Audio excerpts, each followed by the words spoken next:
Oh, George. It turns out you're not the first. That did not come out right. That's going on the cutting room floor. Okay.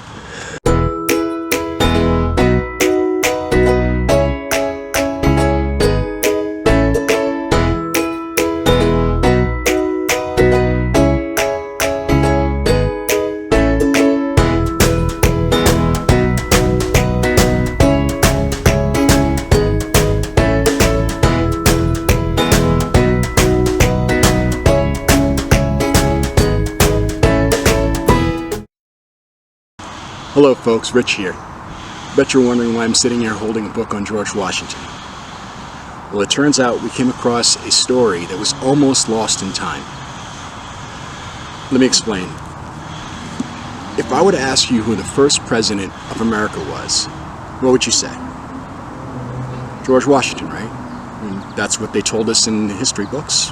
That's what they told us in class. That's what they said in this history book. But what if I told you that that's not exactly correct? Turns out that things are a bit more complicated than we expected. I'll let Sarah explain. When we think of the first president of the United States, most of us think of George Washington. But what if I told you that before Washington, there was another leader who held the title of president under a very different government?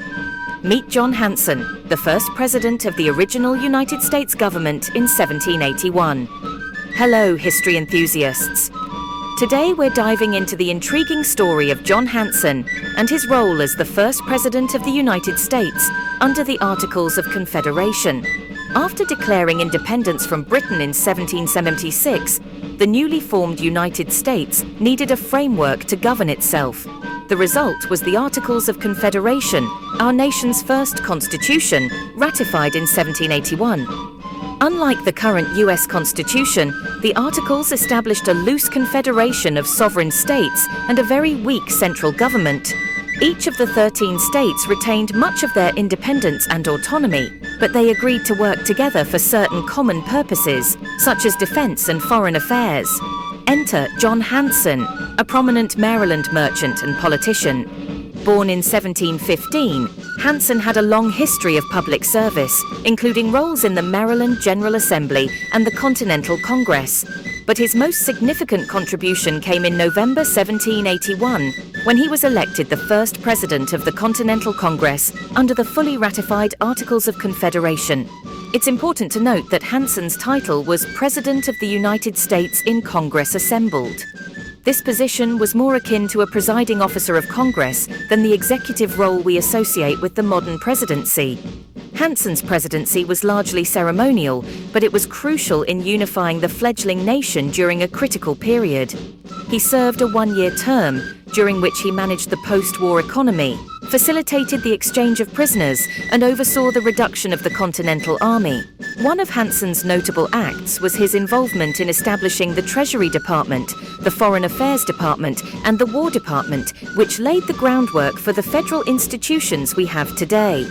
Despite these achievements, Hanson's contributions are often overshadowed by the more famous figures of the American Revolution. His role as the first president under the Articles of Confederation is sometimes forgotten, but it's a testament to the complexity and evolution of American governance. So why is George Washington considered the first president? The Articles of Confederation proved to be an ineffective form of government, leading to the Constitutional Convention of 1787. The result was our current Constitution, which created a stronger federal government and the executive role we now know. Washington was the first to hold this new office in 1789, which is why he is often remembered as the first president of the United States. John Hanson's presidency might have been different from what we recognize today, but it was an essential step in the journey towards creating the nation we know and love. Next time you think of the early presidents, remember the pivotal role Hanson played in our nation's history. Thanks for watching.